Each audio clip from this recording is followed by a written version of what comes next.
สบายดีทักทายสบายดีเนาะพ่อแม่พี่น้องเพื่อนๆทางช่อง YouTube สายลมเย็นชาแนลนะพี่น้องวันนี้สายลมเองมีโอกาสมากับอาไทยนะครับมาถ่ายคลิปกับอาไทยอีกแล้ววันนี้อยู่ที่วัด สบายดี พนมน้อยพี่น้องเนาะ คืออยากรอเนาะคงจะ ที่จักรอเนาะ ไปคืออยากรอ มากันสองเสี่ยวนะพี่น้องวันนี้มาบ่ายทัดพนมน้อยอยู่ที่บ้านดงทาพี่น้องบ้านดงทามาทางเล็กซิปไปแล้วน้องเนาะเดี๋ยวชีเก็บบรรยากาศให้เบิ่งหน่อยมาฮอดระยะทางมานี่ฮะกันมาฮอดประมาณ30กลับมาแล้ว30กิโลเมตรจากเมืองเซโนมาพี่น้องเนาะ วันนี้มาอยากมาบ้าบอก มาบ้าบ่มาขอพร ถามมือโต๊ะผมได้มือโต๊ะพามา มือกลองนี่บ่ยากมือกลองมาไปได้เบิดพี่น้องเอ้ยถ่ายคลิป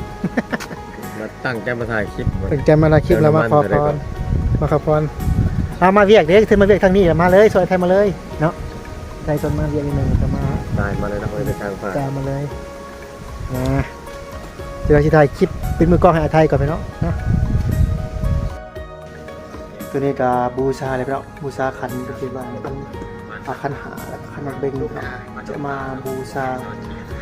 ธาตุพนมน้อยอยู่ที่วัดธาตุพนมน้อยบ้านดงทาเนาะเมืองอุทุพรแคว้นสนเขตมากับอาไทย2 คนวันนี้พี่น้องมาลุ้นกันเนาะว่าจะเป็นยังไงไป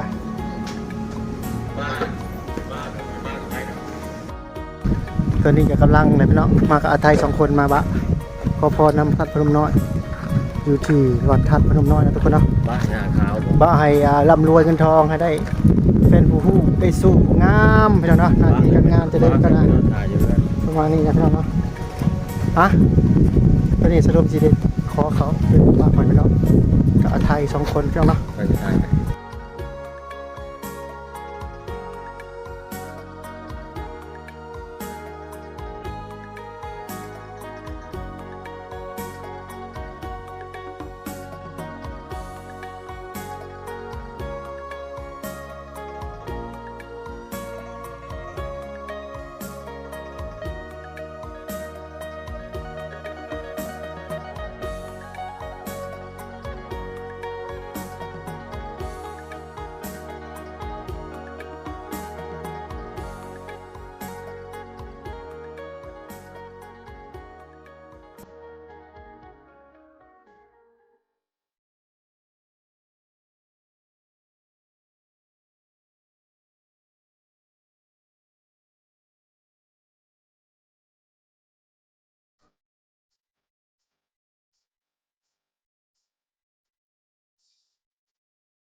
ตัวนี้มันได้